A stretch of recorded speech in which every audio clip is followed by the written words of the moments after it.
दोस्तों, कहते हैं ना, अच्छा काम के लिए अच्छा ही होता है और बुरा काम के लिए बुरा ही होता है।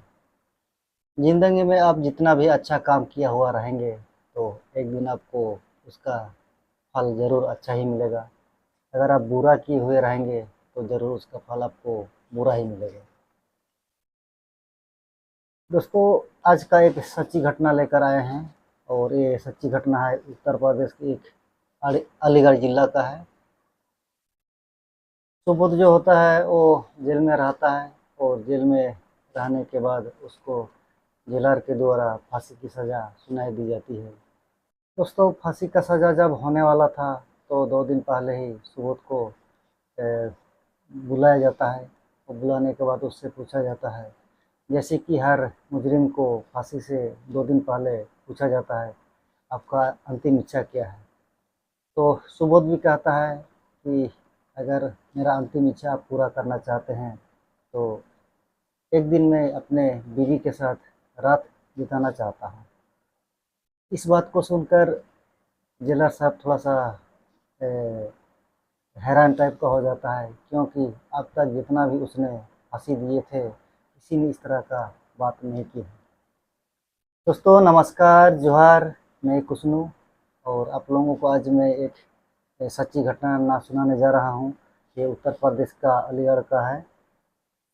आप लोग शुरू से अंतिम तक ज़रूर सुनिएगा और हमारे इस चैनल में अगर आप लोग नए हैं तो कृपया इस चैनल को सब्सक्राइब ज़रूर कीजिएगा और वीडियो को लाइक कर दीजिए और प्रयास कीजिए अपना कीमती कीमती समय देकर इस वीडियो को अंतिम तक सुनने और देखने के लिए। दोस्तों, उत्तर प्रदेश का एक अलीगढ़ जगह होता है, उस अलीगढ़ का है सुबोध और प्रमोद। ये बहुत ही गहरी दोस्ती इन दोनों के बीच में था। बचपन से ही उन लोग साथ में पले बड़े हैं, साथ में खाना खाए हैं, कहीं भी जाते हैं तो साथ में जाते हैं। एक प्रकार से बोलने से इन दोनों का दोस्ती बहुत ही गहरा है। तो उन लोग एक फैक्ट्री में काम करने चले जाते हैं। वैसे तो दोस्तों सुबोध एक शादीशुदा होता है, वो अपनी पत्नी को छोड़कर वो फैक्ट्री में काम करने के लिए चले जाते हैं। सुबोध और प्रमोद साथ में चले जाते हैं और फैक्ट्री में काम करते हैं। फैक्ट्री में काम करते-करते उसमें एक लड़की भी काम करती है, जो सुबोध उससे प्रेम करने लगता है। उसके साथ उसका मधुर संबंध रहता है, प्रेम संबंध रहता है और उससे जो कुछ भी होता है अपने लाइफ में छोटे-छोटे बातों को उसके साथ शेयर करता है।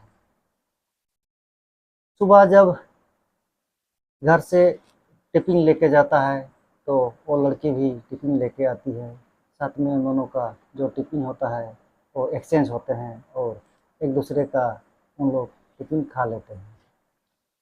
इन दोनों का दोस्ती को देखकर उसका जो दोस्त होता है प्रमोद, वो थोड़ा उसको अच्छा नहीं लगता है। एक प्रकार से बोलने से वो जो लड़की होती है, उस लड़की से प्रमोद भी मन ही मन प्यार करता है। एक दिन प्रमोद सुबोध से कहता है, सुबोध, तेरा जो है एक प्रकार से जो गर्लफ्रेंड हम लोग बोल सकते हैं, उससे मेरा दोस्ती करा दो। कौन भला ऐसे अपने गर्लफ्रेंड से दोस्ती कराता है, इसीलिए सुबोध ने प्रमोद को मना कर देता है। मना करने के बाद प्रमोद बहुत गुस्सा हो जाता है, लेकिन उस समय तो वो कुछ नहीं बोलता है, लेकिन वो मन ही मन में सोचता है, इसका बदला एक दिन ज़रूर लेंगे। एक दिन की बात होती है, जहाँ पर उन लोग काम करते हैं फैक्ट्री में, उसी में ही एक रूम लिया हुआ रहता है, जहाँ सुबोध रहता है और दूसरा रूम में प्रमोद भी रहता है। जब टिफ़िन का समय होता है, तो वो लड़की जो होती है, सुबोध से कहता है, आज मैं यहाँ पर टिफ़िन अपना नहीं खाऊँगी, मैं अपना टिफ़िन जो है आपके रूम जाकर आप ही के रूम में ही खाना चाहती हूँ। शुरुआत में तो सुबोध ने उसको मना किया, लेकिन जब लड़की नहीं मानती है, तो उसको अपना रूम लेके आता है। ले आने के बाद उन दोनों में साथ में टिफ़िन खाते हैं। खाने के बाद कुछ देर के बाद प्रमोद भी आ जाता है। प्रमोद जब आ जाता है तो किसी घर के ज़रूरी सामान को लाने के लिए सुबोध मार्केट चला जाता है। इतने में प्रमोद उस लड़की के साथ बदसलूकी करने लगता है। बदसलूकी करने के बाद जब लड़की विरोध करती है तो उसे गला दबाकर उसको हत्या कर देता है। हत्या करने से पहले प्रमोद ने उस लड़की के साथ बलात्कार भी करता है और वहाँ से वो निकल जाता है। निकलने के बाद कुछ देर के बाद सुबोध मार्केट से उस रूम पर आ जाते हैं। जैसे ही वो रूम पर आता है वैसे ही प्रमोद ने पुलिस को फ़ोन कर देता है। पुलिस को फ़ोन करने के बाद पुलिस तुरंत तुरंत उस घर को पहुंच जाते हैं और जैसे ही घर पहुंचते हैं तो देखते हैं अंदर में एक लड़की का लाश पड़ी हुई है और उसमें सुबोध भी साथ में है। सुबोध साथ में था, इसीलिए पुलिस वालों को किसी तरह का कोई डाउट नहीं रहा और इसीलिए उन लोग सुबोध को पकड़कर थाना लेके गया। थाना ले जाने के बाद उसे जेल में डाल दिया। कई साल जेल में बीतने के बाद जब वो फांसी का समय आता है तो उसे फांसी का 2 दिन पहले उसे पूछा जाता है, सुबोध तेरा अंतिम इच्छा क्या है? आपसे पूछा जा रहा है क्योंकि हर किसी को जब किसी की फांसी होती है तो उसके पहले उसको पूछा जाता है कि उसका अंतिम इच्छा क्या होता है। उसी हिसाब से उसका अगर पूरा होने लायक होता है तो उसे पूरा किया जाता है। तो सुबोध ने कहा कि सर मैं और मेरा तो अंतिम इच्छा और कुछ नहीं है। मेरा अंतिम इच्छा यह है कि मैं अपने पत्नी से एक रात को बिताना चाहता हूँ। इस बात को सुनकर जेलर बहुत हैरान हो जाते हैं, लेकिन हैरान होने के बाद भी इसका अंतिम इच्छा जब है तो इसका अंतिम इच्छा को पूरा करने का उसे प्रयास करते हैं। दूसरा दिन ही जेलर होता है वो उसका पत्नी को लाने के लिए भेज देता है और जितना जो सुबोध कहा हुआ होता है उसी बात को अपने पत्नी को बता देते हैं। इस बात को सुनकर सुबोध का पत्नी थोड़ा पहले तो आना नहीं चाह रही थी, लेकिन वो आने के लिए रेडी हो जाती है। वो जब जेल पहुंचती है तो जेल आने के बाद सुबोध पहले से ही उसका बेइंतहाम से इंतज़ार कर रहा होता है।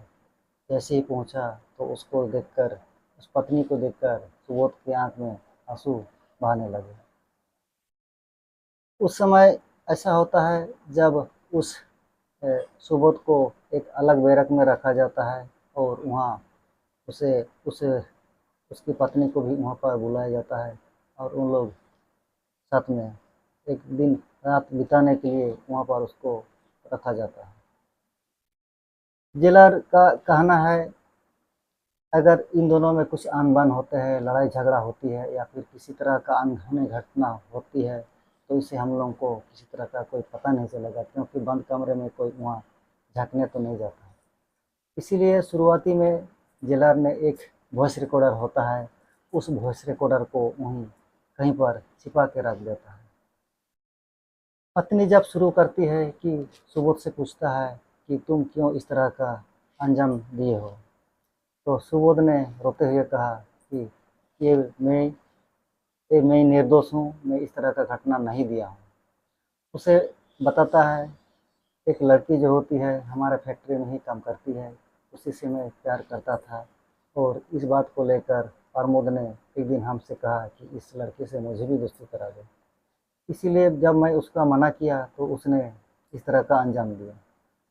एक दिन जब हम लोग रूम में टिफ़िन खा रहे होते हैं उस समय किसी कारण किसी चीज़ को लाने के लिए हम मार्केट गए थे, तो उस समय सुबोध ने उसके साथ बलात्कार भी किया और उसका गला भी घोट दिया।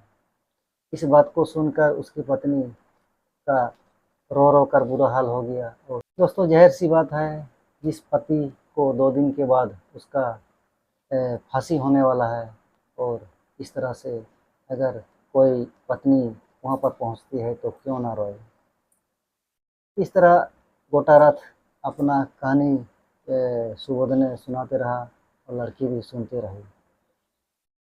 जो रूम में गलत काम होता है वो सब उन दोनों ने इस तरह का कुछ हरकत भी नहीं किया, गलत काम भी उन लोगों ने नहीं किया।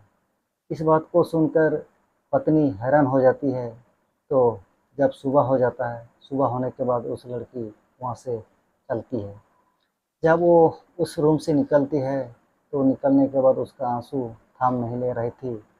आधा रास्ता जाने के बाद फिर वापस वो लौट जाती है। लौटने के बाद फिर सुबोध के पैर में गिर पड़ती है और जब वहाँ से उसका पत्नी घर वापस आ जाती है तो उसके बाद जो जेलर उस वॉइस रिकॉर्डिंग को सुनता है, तो उस वॉइस रिकॉर्डिंग को सुनने के बाद जेलर भी थोड़ा सोचने में पड़ जाता है। सारे पुलिस पदाधिकारी को और इस वॉइस रिकॉर्डिंग को सुनाया जाता है। सुनाने के बाद फिर दूसरा दिन उसे कोर्ट में पेशी करते हैं फांसी होने के लिए। लेकिन जब फांसी होने के लिए पेश होते हैं तो उस दिन उस फांसी की सज़ा को उसे निरस्त कर देते हैं और उसे बाईजान बरी कर देते हैं। दोस्तों उधर और प्रमोद को पुलिस ने पकड़ लेता है और पकड़ लेने के बाद उसे उसके ऊपर मुकदमा चलाया जाता है और मुकदमा चलाने के बाद कुछ दिन के बाद प्रमोद को फांसी दे दी जाती है। दोस्तों इस कहानी को सुनाने का मकसद मेरा किसी को परेशान करना नहीं है, किसी का दिल दुखाने का नहीं है, बल्कि सजग रहना है, सतर्क रहना है और समाज में किस तरह से दोस्तों अगर इस वीडियो को सुनकर या देखकर आप लोगों को अच्छा लगा तो आप लोग एक लाइक तो बनता है और चैनल में नए हो तो कृपया आप लोग चैनल को सब्सक्राइब कर दीजिएगा।